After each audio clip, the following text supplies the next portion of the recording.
హల్లెలూయా. మన ప్రభువును రక్షకుడైన యేసయ్య అతి శ్రేష్టమైన నామములో మీ అందరికి కూడా నా వందనాలండి, శుభాలు తెలియజేస్తా ఉన్నాను. దేవుడు మిమ్మల్ని దీవించి ఆశీర్వదించునుగాక. సంతోషంగా ఉన్నవారు చప్పట్లు కొట్టి ప్రభు యొక్క నామాన్ని మహిమపరుద్దాం.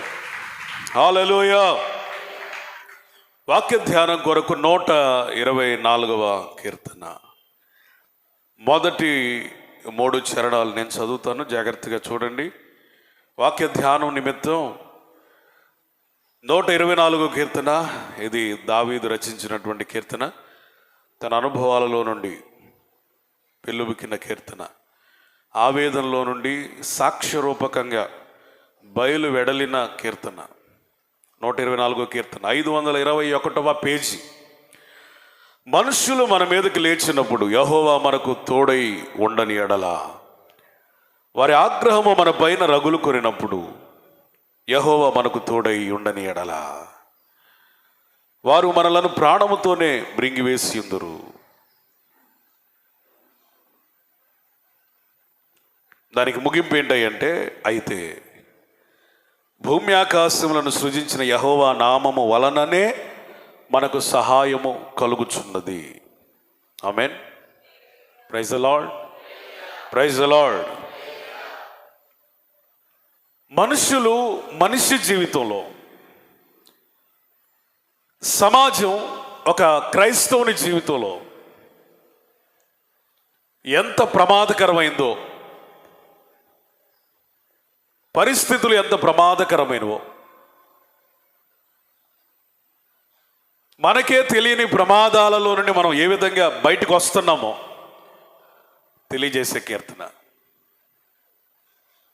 గత కాలంలో చెప్పుకున్నట్లుగా ఏ మనిషిలో విషసర్పం ఉందో, ఏ మనిషిలో తోడేలుందో, ఏ మనిషిలో గుంటలు తవ్వే నక్కుందో, ఏ మనిషిలో పెద్ద పులు ఉందో, ఏ మనిషిలో అమాంతం మృంగివేసే సింహం ఉందో, ఏ మనిషిలో ఏ వికృత రూపాలు దాగున్నాయో, ఏ మనిషిలో బహు భయంకరంగా వేటాడే తోడేలుందో మనకు తెలియదు. మన జాగ్రత్తను బట్టి మనం రక్షించబడలేదు. ఏ మనిషిలో ఎవరున్నారో మనకు తెలియదు. ఎలాంటి పరిస్థితుల నుంచి ఈ సంవత్సరం లేదా గత కాలంలో తప్పించబడ్డామో మనకు తెలియదు. అయితే దేవుని సహాయం వల్ల మనం సురక్షితంగా ఉన్నాం.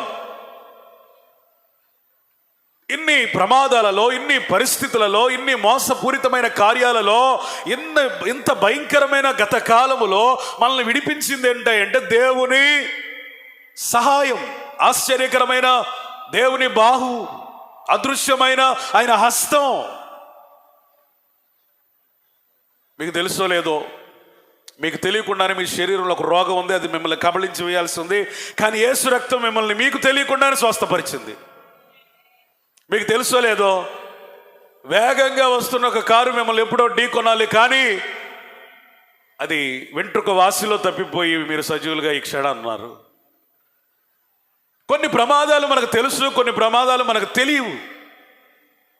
అది మనుషుల నుంచి రాని, ప్రయాణాలలో జరగని, శరీరంలో ఉన్న వ్యాధిని బట్టి కానీ, మన చుట్టూ ఆవరించిన పరిస్థితులను బట్టే కానీ, మన చుట్టూ ఆవిరి వలె కమ్ముకున్న ఆర్థిక సమస్యలే కానీ, ఎనీథింగ్, వీటన్నిటిలో ప్రభు మనకేం చేస్తున్నాడు?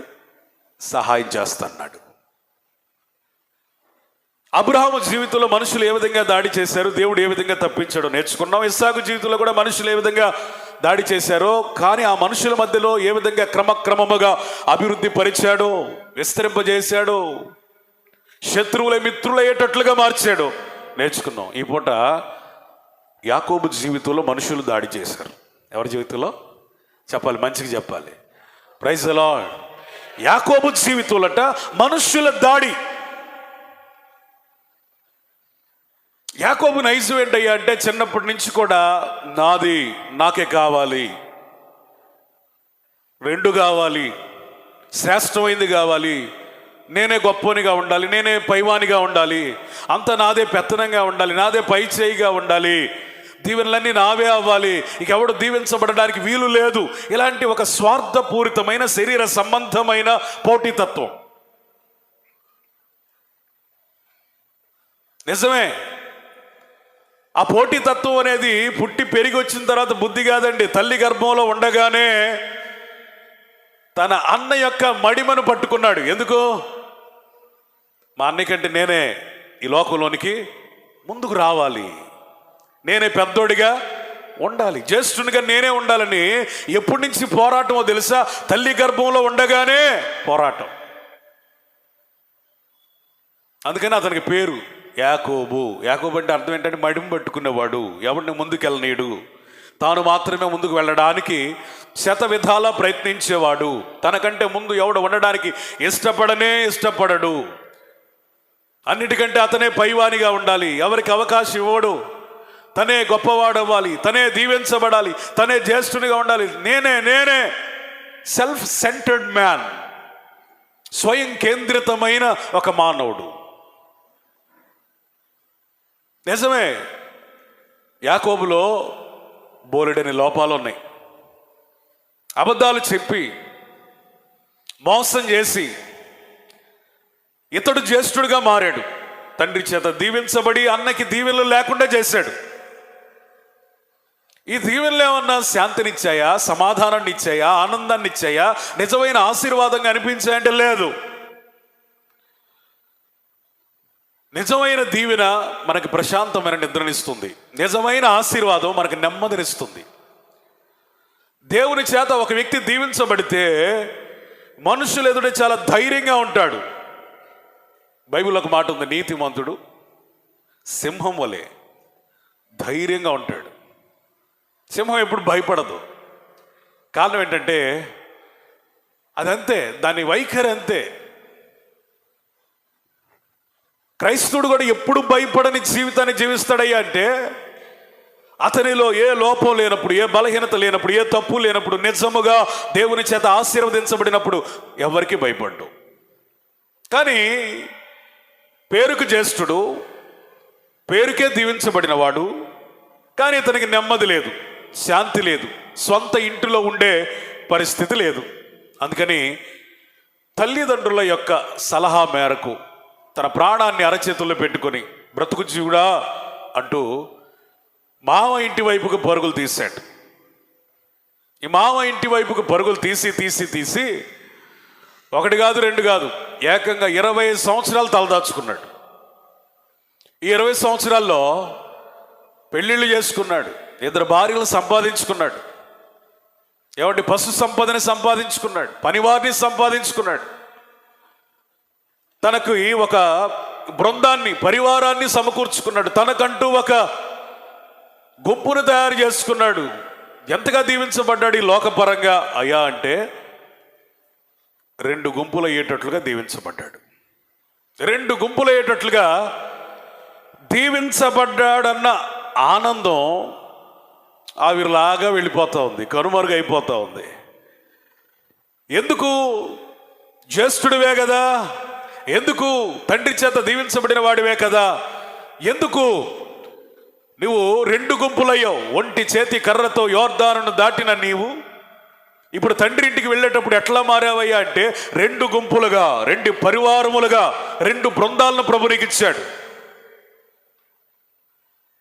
కానీ ఏదో వేదన, ఏదో భయం, ఏదో తెలియని ఒక పిరికితనం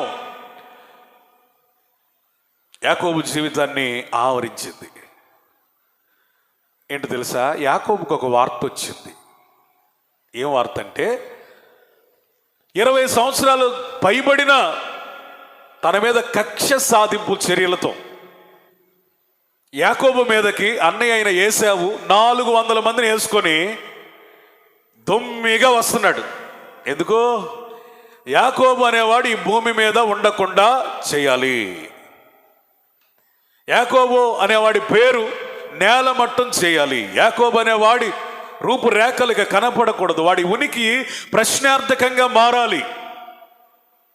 ఎందుకంటే వాడు నా జ్యేష్ఠత్వమును దొంగిలించిన దొంగ, ఎందుకంటే కనికరం లేకుండా ప్రలోభ పెట్టిన జ్యేష్ఠత్వను దొంగిలించిన వాడు పేరుకే సహోదరుడు, కానీ వాడంత మోసగాడి ప్రపంచంలో నా దృష్టికి ఎవడు లేడు. ఎందుకయ్యా అంటే నా స్వంత ఆశీర్వాదాలు ఒక్కటైనా నాకు మిగల్చకుండా ఎంతగానో నన్ను ప్రేమించిన తండ్రి నన్ను శపించేలాగా వాడు చేశాడు. అంత భయంకరమైన దుర్మార్గుడాడు. ఈ 20 సంవత్సరాలు ఏశావు గుండెల్లో యాకోబును గూర్చిన కోపం, పగ అగ్నిలాగా, అగ్ని పర్వతంలాగా మండుతూనే ఉంది. బగ బగ బగ బగ బగ బగ బగ బగ మండుతూనే ఉంది. ఏశావు చిరకాల వాంఛ ఏంటయ్యా అంటే నిద్రలో లేపి అడిగిన యాకోబును చంపాలి. నిద్రలో లేపి అడిగినా కానీ ఏశావు యొక్క చిరకాల కోరిక, the life time aim goal ఏంటయ్యా అంటే యాకోబును చంపాలయ్యా. ఏంటి పరిస్థితుల్లో? భయంకరమైన ఫ్యాక్షనిజం సినిమాల్లో చూడొచ్చు. ఈ సినిమాలకే తాత ఈ సీను. 400 మందిని ఏశావు వేసుకొని యాకోబు మీద దొమ్మిగా రావడానికి వ్యూహం బారులు తీరి వస్తున్నాడంటే ఒక్కసారి ఆ సీన్ని, ఆ దృశ్యాన్ని ఊహించుకోండి. యాకోబులో తప్పులు లేవని నేను చెప్పను, లోపాలు లేవని చెప్పను, కానీ అతని మీద మనుష్యుల దాడి ఉత్పన్నమైనప్పుడు, పెరిగినప్పుడు దేవుడట యాకోబుకు సహాయము చేశాడు. స్తోత్రం చెప్పండి. Praise the Lord. గత కాలంలో నీ తప్పులు లేవా? ఉన్నాయి. నువ్వు చేసిన పాడు పనులు లేవా? ఉన్నాయి. ఇతరులని ఎవరిని బాధ పెట్టలేదా? పెట్టావు. ఎవరిని మోసం చేయలేదా? చేశావు. కానీ మన దేవుడు ఎంత గొప్ప దేవుడు అంటే, గతాన్ని బట్టి నీ మీద మనుష్యుల వలె కక్ష తీర్చుకునే దేవుడు కాదు, కానీ నీ మీద ఉన్న సంకల్పాన్ని బట్టి, నీ ఎడల ఆయనకున్న దర్శనాన్ని బట్టి నిన్ను గొప్ప చేయడానికి, మనుషుల నుంచి విడిపించి నీకు సహాయం చేయగలిగిన గొప్ప దేవుడు. చప్పట్లు కూడా దేవునికి స్తోత్రం చెప్పండి. స్తోత్రం చెప్పండి, మంచిగా చెప్పండి. హల్లెలూయా, హల్లెలూయా. నీ గతాన్ని తెరచి చదవగా, చూడగా నువ్వు శిక్షార్హుడవే, బాధ నొందుటకు అర్హుడవే. ఏమాత్రం నువ్వు కనికరింపదగిన వ్యక్తివి కాదు, కరుణకు అర్హుడవు కాదు, కృపను పొందుటానికి యోగ్యుడివి కావు, ఎంత మాత్రం కావు. ఈ మాట యాకోబే ఒప్పుకున్నాడయ్యా. ఒంటి చేతి కర్రతో వచ్చాను, 2 గుంపులుగా మారాను, అయినను నీ దాసుడైన నాకు చేసిన ఉపకారాలలో, సమస్తమైన ఉపకారములలో దేనికి నేను పాత్రుడను కాను. I'm unfit for all these blessings from you O Lord. నా జీవితంలో నువ్వు చేసిన ఏ ఉపకారానికి కానీ, మేలుకు కానీ నాకు యోగ్యత అనేదే లేదు. ఇతనిలో తన యథార్థమైన స్థితి బయటకు వస్తూ ఉంది. తాను ఎవరో, తన నిజస్థితి ఏంటో, తన నిజమైన ఉనికి ఏంటో, తల్లి గర్భం నుంచి తన ఆశలు వేరు, ఊహలు వేరు, ఆలోచనలు వేరు, నిర్ణయాలు వేరు, కోరికలు వేరు. పుట్టుకతో వచ్చినవి, ఒక సామెత ఉంది, పొడకలతో కానీ పోవని. కొంతమందికి ఆ పుట్టిన దగ్గర మొదలైన బుద్ధి చచ్చేదాకా బాదు. కానీ యాకోబు ఆ రోజు నిర్ణయం తీసుకున్నాడు, చచ్చేదాకా ఎందుకు నేను ఉండాలా, ఈ రాత్రి నా జీవితాన్ని నేను మార్చుకోవాలి. స్తోత్రం. Praise the lord. Hallelujah. This is the time for change my whole life in the presence of God. దేవుని సన్నిధిలో నా జీవితాన్ని విప్లవాత్మకంగా మార్చుకునే రాత్రి ఇది అని మనుషులు తన మీద దాడి చేస్తున్నప్పుడు తన జీవితాన్ని చెక్ చేసుకోవడం ప్రారంభించాడు.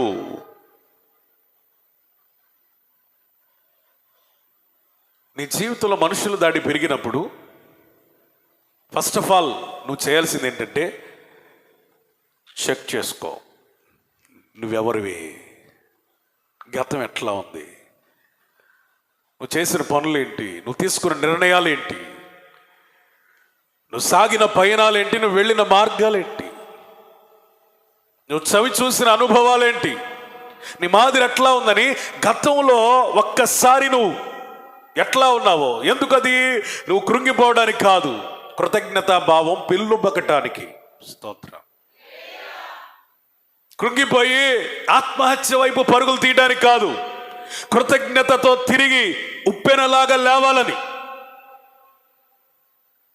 సరే, దేవుడు ఇతన్ని ఎందుచేత సహాయం చేసి పైకి లేవనెత్తాడనే విషయాలు తర్వాత మాట్లాడుకుందాం. కానీ మొత్తానికి యాకోబు మీద అయితే మనుషుల దాడి ఉంది. మొత్తానికి యాకోబుని మనుషుల దాడి నుండి విడిపించిన దేవుడు. నేనంటాను, ఒక్క యాకోబు నిమిత్తం 400 మంది పోగుబడి ఎందుకు రావాలి? ఒక్క యాకోబును చంపడానికి 400 మంది యుద్ధాయుధాలు, మరణాస్త్రాలు తీసుకొని ఎందుకని రావాలి?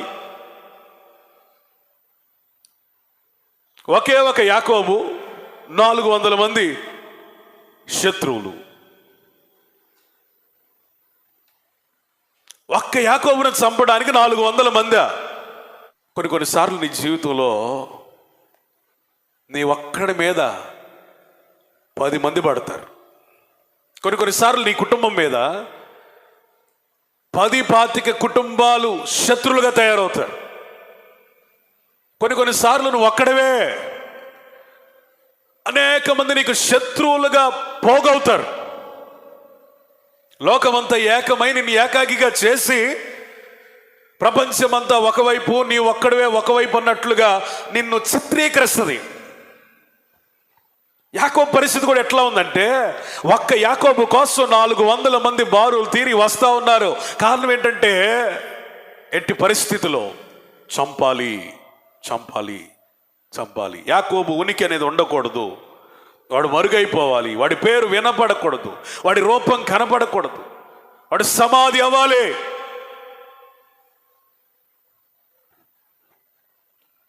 ఏంటి 400 మంది ఒక్క మనిషి కోసం ఎందుకు వస్తున్నారంటే, ఒకే ఒక మాట చెప్తా, ₹1 మాట. అది యాకోబు యొక్క విలువ.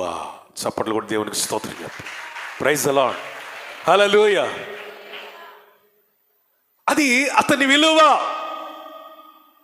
ఒక్కడిని పట్టుకొని 400 మంది శత్రువులుగా భావించి చంపడానికి ప్రయత్నిస్తున్నారంటే అది యాకోబు యొక్క విలువ, యాకోబు యొక్క ఔన్నత్యం. యాకోబు దేవుని దృష్టిలో అంత గొప్పోడు. నీ జీవితంలో మనుషుల దాడి పెరిగినప్పుడు, సహోదరుడా సహోదరి గుర్తుపెట్టుకో, ఎంతమంది శత్రువులు నీకు పెరుగుతున్నారంటే నీ విలువ అంత పెరుగుతున్నట్లు. చెప్పండి ఆమేన్, హల్లెలూయా. శత్రువులు పెరుగుతున్నారంటే అది దురదృష్టం కాదు. శత్రువులు పెరుగుతున్నారంటే అదేదో కాదు. శత్రువులు పెరుగుతున్నారంటే నీ విలువ పెరుగుతుంది. విలువ లేనోడు, పిలుపు లేనోడు, అభిషేకం లేనోడు, దేవుని సంకల్పం లేనోడు, దైవ దర్శనం లేనోడు, దేవుని సాధనము కాని వారి మీద ఒక్క నిమిషం కూడా అపవాది వేస్ట్ చేయడానికి వాడు ఏమాత్రం అమాయకుడు కానే కాదు. అపవాది చాలా తెలివైనోడు. ఎవరిని పడితే వాడిని శోధించడు. వాడు చాలా జ్ఞానవంతుడు. ఎవరిని పడితే వాడిని తుదముట్టించడానికి ప్రయత్నించడు. వాడెవడో అంటే పిలుపు కలిగినోడి మీదకి వస్తాడు, అభిషేకం కలిగిన వాడి మీదకి వస్తాడు, దైవికమైన సంకల్పం కలిగిన వాడి మీదకి వస్తాడు, దేవుని దర్శనం కలిగి ముందుకు సాగిపోవలసిన వాడి మీదకి వస్తాడు, దేవుని పక్షమున గొప్ప కార్యములు చేయబోయే ఒక యాకోబు వంటి వాని మీదకి, ఇశ్రాయేలు వంటి వాని మీదకి మాత్రమే వస్తాడు. నీ మీదకి శత్రువులు వచ్చారా, ఈ తరం యాకోబువి అని నమ్మాలి. నీ చుట్టూ శత్రువులు తయారవుతున్నారా, నీ విలువది. అప్పుడు ఒంటరిగా మిగిలిపోయాడు. ఒంటరిగా.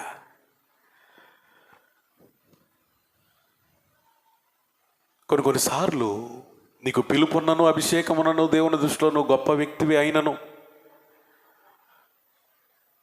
నీ కుటుంబంలో, సంఘంలో, సమాజంలో ఒంటరి పోరు సల్పాల్సిన పరిస్థితి ఉంటుంది. ఒంటరి పోరు.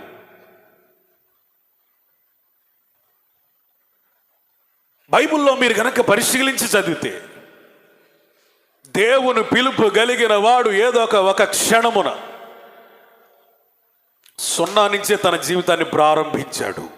ఎక్కడి నుంచి 0 నుంచి రిక్తునిగా. నువ్వెవరి జీవితాన్నైనా పరిశీలించు. దైవికమైన నాయకుడు అనబడిన వాడు, దేవుని అభిషేకం పొందిన అభిషిక్తుడు, దేవుని పిలుపు కలిగిన వ్యక్తి, దేవుని సంకల్పం కలిగినటువంటి గొప్పవాడు ఎవరైనా సరే చూడండి, ఏదో ఒక క్షణమున ఒంటరి చేయబడ్డాడు.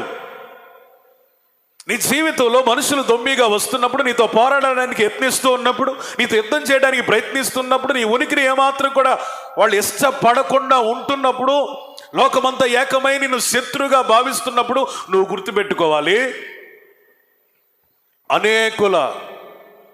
అనేక ఆత్మీయులకు సంభవించినదే నాకు సంభవించింది తప్ప వేరొకటి ఏమీ కాదు. స్తోత్రం.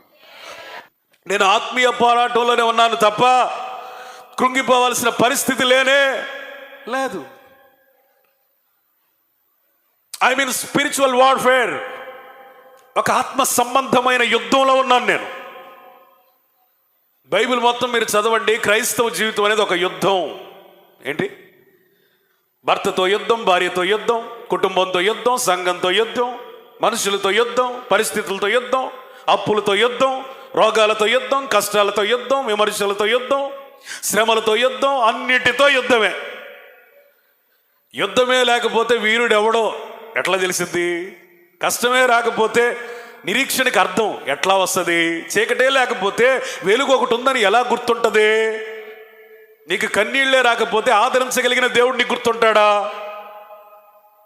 అందుకని మనం యుద్ధ వీరులం, మహిమాత్మను పొందిన ప్రార్థనా వీరులం. ఆమేన్. Praise the lord. హల్లెలూయా. ఒంటరి పోరు నిన్ను యుద్ధం సల్పడానికి సిద్ధపరచాలే తప్ప వెనుదిరగడానికో, ఆత్మహత్య చేసుకోవడానికో, ఎందుకు పనికిరానివన్నీ వారిని భావించడానికో చేయకూడదు. ఒంటరితనం అనేది ఒక పోరాటానికి ప్రారంభం. ఒంటరితనం అనేది ఒక దివ్యమైన దర్శనము కొరకు ప్రారంభం. ఒంటరితనం అనేది ఒక నిజమైన నాయకత్వానికి ఆరంభం. ఒంటరితనమైనది నూతనమైన ధైర్యానికి పురిటి గడ్డ. అందుకని ఒంటరితనం వచ్చినప్పుడు ఆ యొక్క అబ్రహామును చూడు. అబ్రహాము ఒంటరి వాడైనప్పుడే తూర్పుకి, పడమరకి, ఉత్తరానికి, దక్షిణానికి చూడగలిగాడు. చూసినప్పుడే అది దర్శనంగా మారగలిగింది. మారినప్పుడే దాన్ని దేవుడు అంగీకరించగలిగాడు. అంగీకరించగలిగినప్పుడే దేవుడు దానిని వాగ్దత్త భూమిగా అబ్రహాముకి, అబ్రహాము సంతతికి ఇచ్చాడు. Praise the lord. అబ్రహాము ఒంటరివాడైనప్పుడే వాగ్దత్త భూమి వైపు చూడగలిగాడు. నీ జీవితంలో ఎన్నో వాగ్దానాలు ఉన్నాయి. ఆ వాగ్దానాల వైపుకి ప్రభు నిన్ను నడిపించడానికి ఆయన ఎన్నుకునే మార్గం ఏంటంటే ఒంటరితనం. ఈ ఒంటరితనములో నుండే ప్రభు నీకు వాగ్దానాలని ప్రవాహం వలె గుప్పిస్తాడు. ఒంటరితనంలో నుండే లోతు విడిచిపోయిన తర్వాత అబ్రహాము ఒంటరివాడు అయిపోయాడు. ఎంతైనా లోతు విడిస్తే బాధ ఉంటుంది. అయ్యో, నాన్న కొడుకు లేదా తమ్ముడు కొడుకు, సహోదరుడి కొడుకు మొత్తానికి వెళ్ళిపోయాడే, నన్ను నమ్ముకొని వచ్చాడు, వాడు వెళ్ళిపోయాడు, ఏదో నా జీవితంలో తీసేసినట్టుగా ఉందే అని కొంత బాధ ఉండుంటుంది. అయితే కృంగిపోలేదు, నాకు ఎవ్వరు లేరని అనుకోలేదు. వెంటనే ప్రార్థన చేయడం ప్రారంభించాడు. ప్రభువా ఏం చేయమంటావు? వెంటనే దేవుడు మాట్లాడడం ప్రారంభించాడు. నీ ఒంటరితనం దేవుడు మాట్లాడడానికి అనువైన స్థలం. ఒంటరితనం దేవుడు నీ ఎదుట మనస్సుని విప్పడానికి ఒక శ్రేష్టమైన అవకాశం. అబ్రహాము జీవితంలో ఒంటరి అయిపోయినప్పుడు అతడు కృంగిపోకుండా వెంటనే దేవుడు ఏం చేశాడంటే, అబ్రహాం తూర్పు చూడు, చూశానయ్యా, పడమర చూడు, చూశాను నాయన, ఉత్తరం చూడు, చూశాను నాయన, దక్షిణం కూడా చూడు, చూశాను నాయన. నువ్వు ఎన్ని దిక్కులు చూసావో ఆ వైశాల్యం అంతా నేను నీకు వాగ్దానం చేసి నీకును నీ సంతతికి నేను ఇవ్వబోతా ఉన్నాను అన్నాడు. స్తోత్రం చెప్పండి. Praise the lord. Praise the Lord. వాగ్దానము నెరవేర్పుకు ముందు ప్రతి దైవజనుడు, ప్రతి విశ్వాసి, ప్రతి ఆత్మీయుడు, మనిషి అన్న ఎవడైనా సరే, క్రీస్తుని నమ్ముకున్నవాడు, యేసు రక్తంలో కడగబడిన వాడు, ఆత్మచేత అభిషేకించబడిన వాడు, ఉపదేశాన్ని గట్టిగా పట్టుకున్నవాడు, సంఘంలో సభ్యునిగా మారిన వాడు వాగ్దానానికి ముందు ఒంటరిగా మారాలి. ఆమేన్. ఒంటరితనమే వాగ్దాన నెరవేర్పుకు కార్య సాధకం. ఒంటరితనం ఇరుకు లాంటిదైతే ఆ ఇరుకులో మార్గం వాగ్దానం. ఇరుకులో విశాలతను కలుగజేసే దేవుడు నిన్ను విశాలపరచడానికి ఇరుకైన ప్రదేశంలో ఎవ్వరూ లేని ఒంటరి స్థలంలో నిన్ను చాలా ఇబ్బందికి పెడుతున్నట్లుగా అనిపిస్తుంది, కానీ అది ఇబ్బంది కాదు, అభివృద్ధి, ఆశీర్వాదం, నిన్ను ఒక గొప్ప స్థితిలో చూపించడానికి. హల్లెలూయా. అబ్రహాం, నిన్ను బట్టి సమస్త జాతులు నేను దీవిస్తాను. సమస్త జాతులు, అన్ని జాతులు దీవించబడతాయి నిన్ను బట్టి. ఒక జాతి కాదు, సమస్త జాతులు. ఒకడు గనక ఆకాశ నక్షత్రాలు లెక్కించగలిగినట్లయితే నీ పిల్లలు కూడా లెక్కించవచ్చు. ఒకడు భూమి మీద ఇసుకరేణం లెక్కించగలిగినట్లయితే ఆ పని కూడా చేయొచ్చు, నీ పిల్లలు కూడా లెక్కించవచ్చు. మరి ఆకాశ నక్షత్రాలను ఎవరు లెక్కించలేరే, భూమి మీద ఇసుక రేణువులు ఎవడు లెక్కించలేడే, నీకు కూడా అంత సంతతినివ్వబోతున్నాను. స్తోత్రం. Praise the lord, praise the Lord. ఒంటరితనం అనేది నిన్ను సిద్ధపరిచే ఒక, ఎట్లా చెప్పొచ్చు అంటే, it's a waiting room. Waiting room. Every Christian should have a waiting room in their lifes. వాళ్ళ జీవితాల్లో ప్రతి ఒక్కరికి ఏం కావాలి అంటే వేచి ఉండే గది ఒకటి కావాలా. Praise the Lord. ఆశీర్వాదం కోసం, వాగ్దానం కోసం, వాగ్దాన నెరవేర్పు కోసం వేచి ఉండే గది. ఈ వేచి ఉండే సమయంలో కష్టాలు రావచ్చు, కన్నీళ్లు రావచ్చు, ఓటమి పాలవచ్చు, ఓరిమే పాడవచ్చు. ఏది జరిగినా వేచి ఉండు. నీ కొరకు దేవుడు తలపెట్టిన కార్యాలు జరుగుతూనే ఉన్నాయి.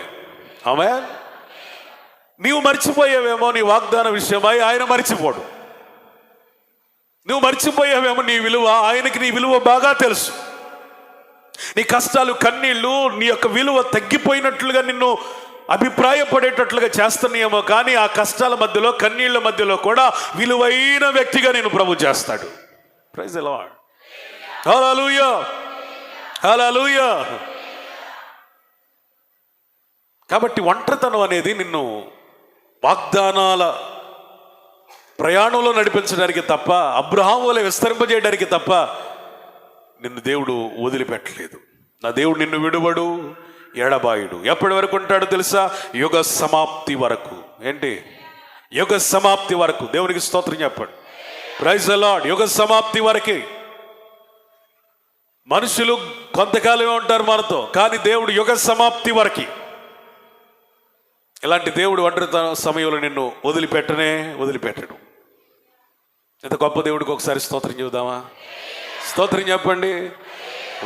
ఒంటరితనము వాగ్దానాల ప్రయాణములో నిన్ను నడిపించడానికే తప్ప నిన్ను విడిచి వెనక్కి పంపించడే కాదు. ఒంటరితనం ఆవరించేసింది. ఒక్కడిగా మిగిలిపోయాడు యాకోబు. 400 మంది కనబడతా ఉన్నారు. కనబడటం అంటే భయపడుతున్నాడు. ఆ ఒంటరితనం ఆవరించింది. మోషే జీవితంలో కూడా ఒంటరితనం. లక్షల మందిని నడిపించిన మోషే మనందరికీ తెలుసు.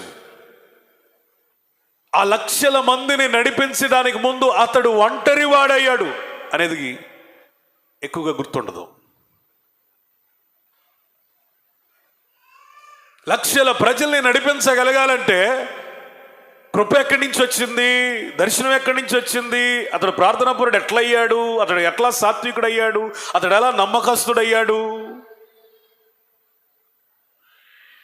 ఇవన్నీ ఒంటరితనంలో పరిశుద్ధాత్ముడు మోషేకి నేర్పించిన నాయకత్వపు పాఠాలు. స్తోత్రం చెప్పండి, స్తోత్రం చెప్పండి. ఒక నాయకుడు ఒంటరితనంలోనే తయారవుతాడు. చెప్పాలి మీరు చెప్పాలి గట్టిగా హల్లెలూయా. ఒక నాయకుడు ఒంటరితనములో సిద్ధపడతాడు. ఒక నాయకుడు ఒంటరిగా చేయబడిన తర్వాతే నాయకుడు అవుతాడు. ఒక నాయకుడు గుంపుగా మారాలంటే ఫస్ట్ ఆఫ్ ఆల్ అతడు ఒంటరివాడు కావాలి, ఒక్కడే మిగలాలి, ఎవరు సహాయం లేని పరిస్థితులకు వెళ్ళిపోవాలి. ఇశ్రాయేలీయుల్ని ఎవరో హింసించారని ఐగుప్తుని కొట్టాడు ఒక దెబ్బతో. చావాలని కొట్టలేదు కానీ చచ్చేంత కొట్టాడు, చచ్చిపోయాడు. ఈ వార్త ఫరో దగ్గరికి వెళ్ళింది, భయం వేసింది, అక్కడికి వెళ్ళిపోయాడు. ప్రాణాన్ని కాపాడుకోవడానికి వెళ్ళిపోయాడు. ప్రాణాన్ని కాపాడుకోవడానికి వెళ్ళిపోయి ఇత్రో దగ్గరికి వెళ్ళాడు, అంటే తన మామ దగ్గరికి. ఎక్కడి నుంచి ఎక్కడికి వెళ్ళిపోయాడు? స్థానం రాజనగరిలో నుండి అరణ్యంలో కొండల్లో మేకల్ని పశువుల్ని మేపే స్టాండర్డ్కి దిగిపోయాడు.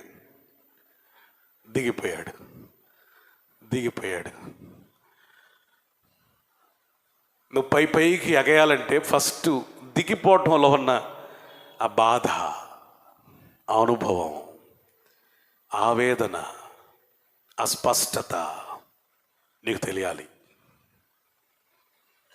నాయకుడు అనేవాడు ఎప్పుడు కూడా ఎత్తైన శిఖరాలు మాత్రమే కాదు, లోతైన లోయలు, ఎవడు పోడ్చలేని లోయలు కూడా చవి చూడాలి.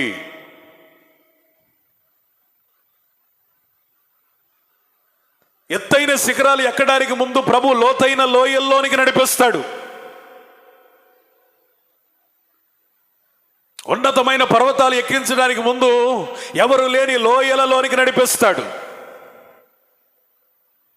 లోయ అంటే కష్టం, లోయ అంటే ఒంటరితనం, లోయ అంటే అదొక వేదన, లోయ అంటే నిరాధారం, లోయ అంటే అణగదొక్కబడిన స్థితి, లోయ అంటే ఒక ఉక్కు పాదం లాంటిది మన జీవితంలో.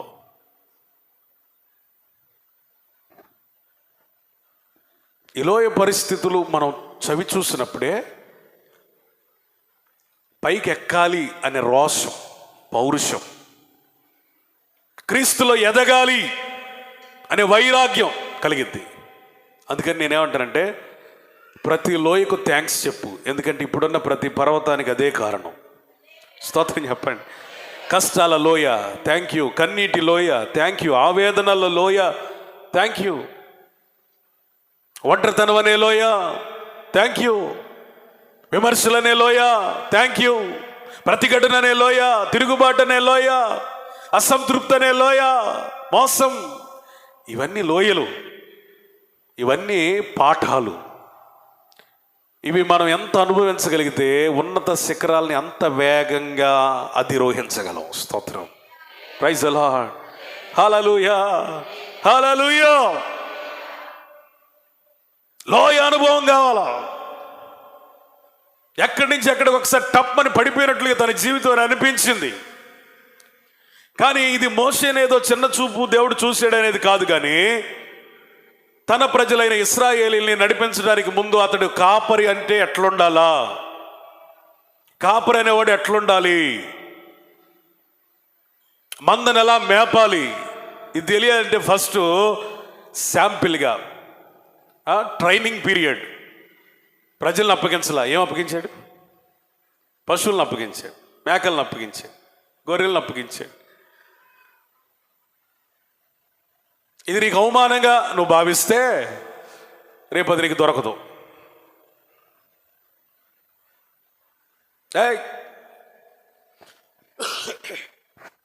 నేనేంటి, నా స్థితి ఏంటి అని అనుకోకూడదు. ఇది నువ్వు అవమానంగా భావించకూడదు. ఇదేం పీరియడ్ అంటే ట్రైనింగ్ పీరియడ్, శిక్షణ సమయం.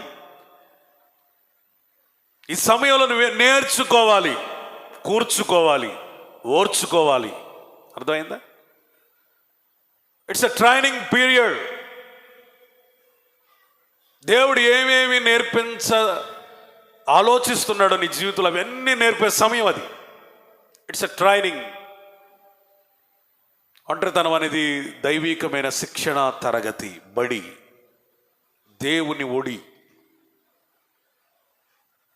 ఆయన నేర్పిస్తున్నప్పుడు నేర్పబడాలి, నువ్వు నేను నేర్పబడాలి. మోషేకి నేర్పిస్తుంది ఏంటయ్యా అంటే గొర్రెలు ఎలా కాయాలి కాదు, మనుషుల్ని ఎలా మేపాలి. సంగపు తాళపు చెవులు అప్పగించి మనుష్యులను పట్టే జాలరిగా పేతుని మార్చడానికి ముందు చేపలు పట్టడం నేర్పించాడు. మనుషులు ఏలడానికి ముందు మోషేని గొర్రెలను మేకలను మేపించాడు. ఇది అవమానం కాదు, అసమానమైన పురోగతికి ఒక ప్రణాళిక. It's a training period. మొత్తానికి నేర్చుకున్నాడు ఒంటరితనంలో. చివరికి 40 సంవత్సరాలు అయిపోయింది. ఎన్ని సంవత్సరాలు? 40 years. 40 సంవత్సరాలు ఐగుప్తులో, 40 సంవత్సరాలు మామ దగ్గర ఆ పశువుల మధ్యలో, 40 సంవత్సరాలు అరణ్య యాత్ర. ఈ 40 సంవత్సరాల్లో నేర్చుకున్నవన్నీ కూడా తనకి ఓర్పునిచ్చాయి, సహనాన్ని ఇచ్చాయి, ప్రేమనిచ్చాయి, కృపనిచ్చాయి, జ్ఞానాన్ని ఇచ్చాయి, నమ్మకత్వాన్ని ఇచ్చాయి, విధేయతనిచ్చాయి, సాత్వికాన్ని ఇచ్చాయి. ఇప్పుడు ఇవన్నీ ప్రజల మీద అప్లై చేయడం ప్రారంభించాడు. Praise the lord, praise the Lord. అందుకనే మోసే అంత లక్షల మందిని ఎలా నడిపించగలిగాడంటే అతనికి ఒక ట్రైనింగ్ పీరియడ్ ఉంది. ఇప్పుడున్న పరిచారకులు అప్పుడు లేరు, ఇప్పుడున్న గుంపు అప్పుడు లేదు, ఇప్పుడున్న అనుచరులు అప్పుడు లేరు,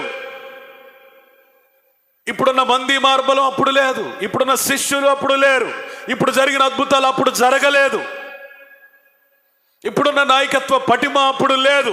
ఇవన్నీ కూడా అప్పుడు నేర్పబడ్డాయి, ఇప్పుడు నెరవేర్పులోనికి వస్తా ఉన్నాయి. స్తోత్రం, ప్రైజ్ ది లార్డ్. నేర్చుకున్న వాడే దేవుని శక్తిని బట్టి నెరవేర్చగలిగే స్థాయికి ఎదుగుతాడు.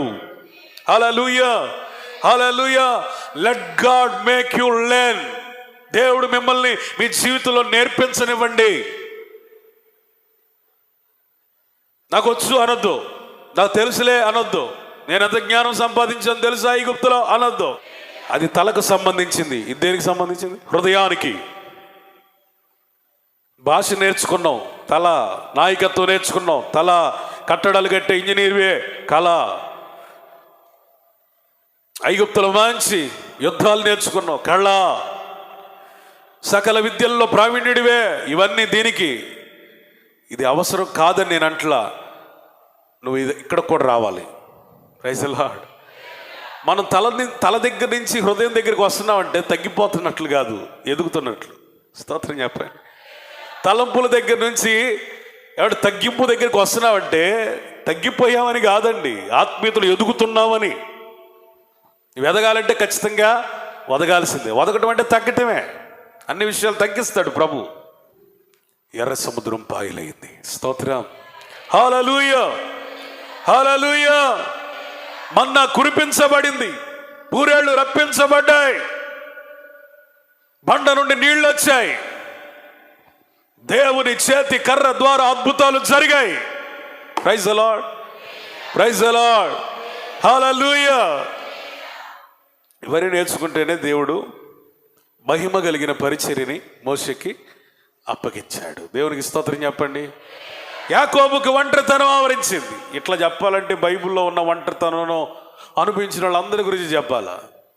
యోసేపు ఒంటరితనం, ఇట్స్ అ ట్రైనింగ్ పీరియడ్.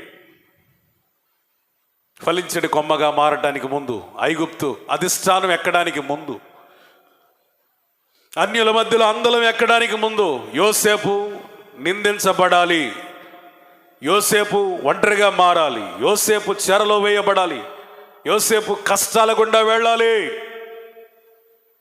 ఇవన్నీ జరిగితేనే యోసేపు అనే ఒక వ్యక్తి తయారవుతాడు. ప్రైజ్ ది లార్డ్, హల్లెలూయా. ఫలించడి కొమ్మ అయిన యోసేపు రూపాంతరం ఎట్లా జరిగిందయ్యా అంటే అమ్మబడుట, తృణీకరించబడుట, త్రొక్కబడుట, అపనిందల పాలగుట, చెరలో వేయబడుట, తృణీకరించబడుట, విలువ లేని వానిగా చేయబడుట. ఇవన్నీ ఫలించడి యోసేపు తయారీకి కావలసినటువంటి వనరులు, వస్తువులు, పదార్థాలు. Praise the Lord. ఎవరైనా నిన్ను అణిచివేస్తున్నారా, నిన్ను ఫలించడి కొమ్మగా తయారు చేయడానికి అదొక పదార్థం, దాన్ని దాచిపెట్టుకో. ఆమేన్, ప్రైజ్ ది లార్డ్. ఎవరైనా నేను తొక్కేస్తున్నారా, పట్టుకో గట్టిగా. ఎవరైనా నిందిస్తున్నారా, నిందలు దాచిపెట్టుకో, అవి నీకు పునాదులు. ఎవరైనా నిన్ను ఇబ్బంది పెడుతున్నారా, అవన్నీ అనుభవాలు, దాచుకో. ఎవరైనా నిన్ను నానా విధాలుగా మాట్లాడుతున్నారు, ఆ మాటలన్నీ మనసులో పెట్టుకో. కక్ష సాధించొద్దు, ఆ మాటలు నీకు పెద్ద పాఠాలు. Praise the Lord. నువ్వు దైవిక దర్శనం కలిగిన వాడివైతే ఎవడు ఏదైతే నువ్వు చెయ్యలేవు అంటాడో అది చేసి చూపించడానికి ఆ మాట మనసులో పెట్టుకోవాలి, కక్ష సాధింపు కాదు. Praise the Lord.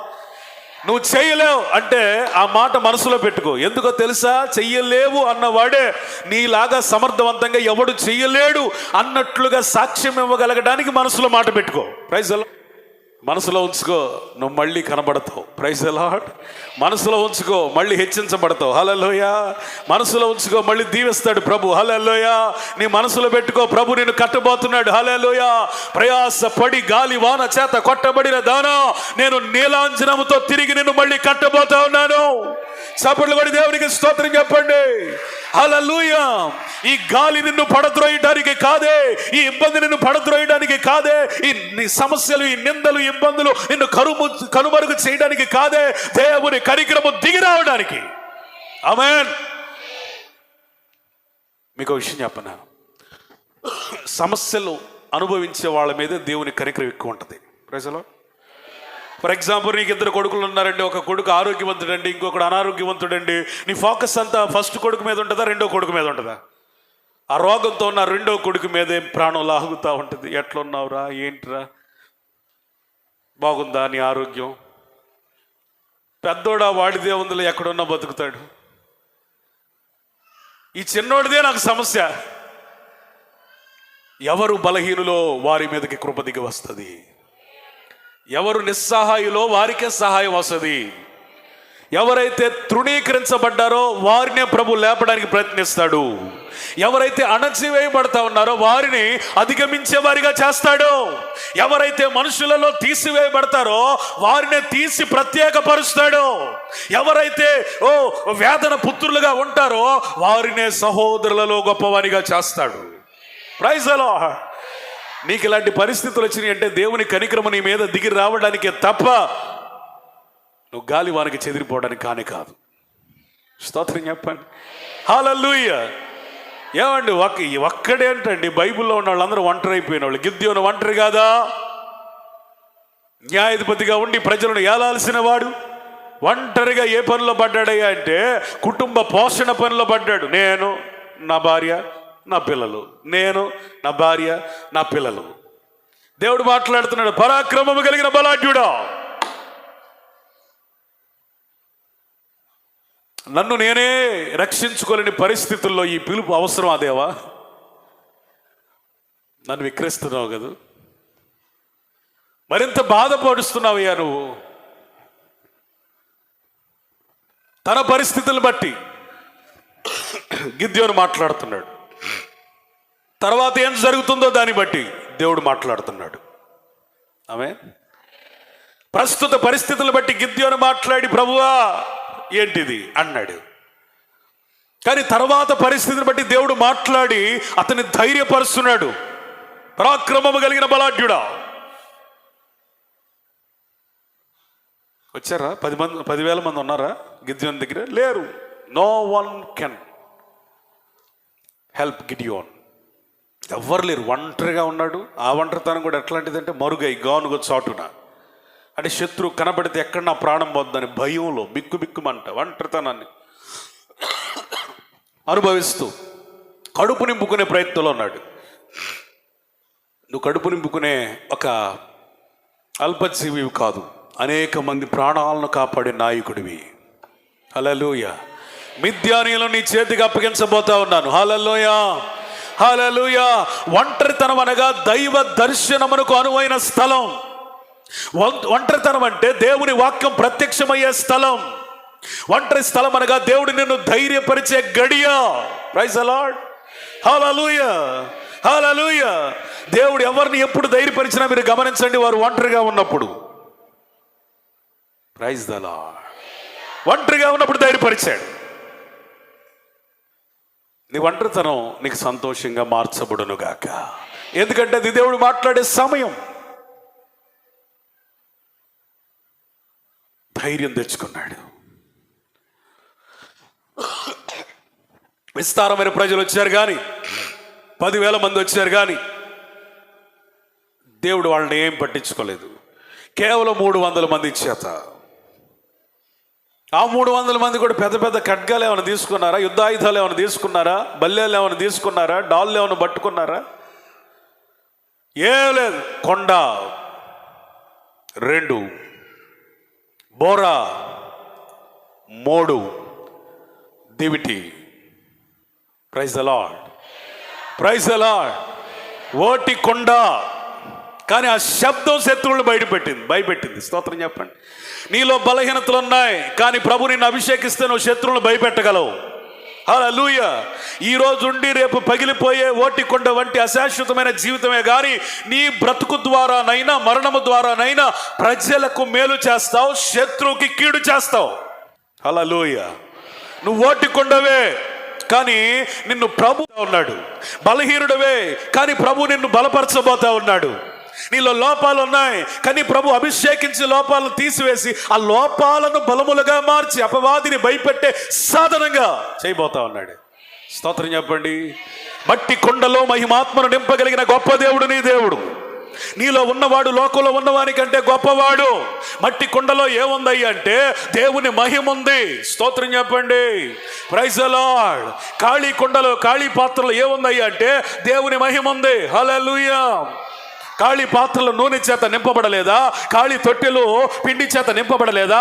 ఖాళీ కొట్లు ధాన్యము చేత నింపబడలేదా? ఖాళీ గానుగులు క్రొత్త తైలముతో పొంగి పారలేదా? ఈ ఖాళీ కొండ కూడా అద్భుతాలను చేయగలదు. ఆ ఖాళీ పాత్ర నీవే. స్తోత్రం చెప్పండి. Praise the Lord. ఇంకా ఒంటరితనంలో ఏమి నేర్చుకున్నాడయ్యా అంటే బోర ఓదటం. Praise the lord. స్వార్థ బోర. హల్లెలూయా. వాగ్దానాల బోర. హల్లెలూయా. దేవుని మాటలనే బోర. హల్లెలూయా. నేను అంటాను, నువ్వు బలహీనుడివే, నువ్వు ఎప్పుడు యుద్ధం చేయలేదు.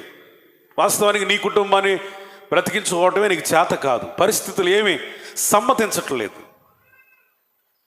కానీ ధైర్యంగా మాట్లాడు, ధైర్యంగా వాగ్దానం ఎత్తి మాట్లాడు, దేవుని వాక్య లేఖనాలను పట్టుకో. Praise the lord.